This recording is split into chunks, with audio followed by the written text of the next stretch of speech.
Working with Tia has been great. When she first came in, she just had a lot of problems, a lot of issues, a lot of health challenges, and a lot of times it's really hard. Like, where do you start? Like, where do you start with having all of these issues and problems? And the greatest thing about Tia, and why it's such a joy working with her, is she's just coachable. And so you ask her to do something, and she's already on it. And so that just makes it really fun to work with her. So knowing that, like, you're gonna get better just because you're gonna follow through. And one of the things I know that she says after each appointment, she always says, "Hey, thanks, boss," or "Yes, boss." And I'm not her boss, but it just goes to show that she's just really coachable. She's willing to put in the work. She's just passionate, and she's just real, And a lot of times when you hear speakers, it's just they're just polished, and because they're so polished, you don't get to hear from their heart.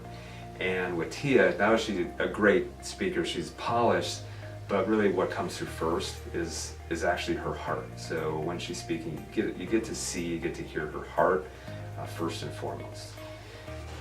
It's so valuable to have her as a speaker, and one of the things I found is, like, I can give people great information, and information doesn't change people. What changes people are real stories, and real stories are actually what get people to move initially, and so they're inspired by the story, and then the information after that is what helps them to get better.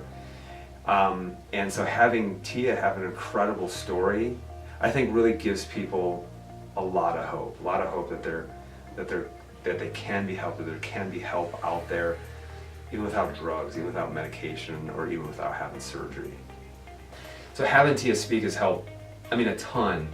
And and the reason why is there's a lot of people that are out there that are like, I don't know if Dr. Thompson can help me, and and they might be actually on the fence, but then when they hear Tia's story and they hear how far she's actually come to get where she's at now with her health, and to be able to, like, just hear her story and just how authentic that she is. She really has the ability to take a person who maybe is on the fence and really get them to take that first step. And so, that I can't really measure the impact that she's made because of that, but I know that she's made a huge impact with a ton of people.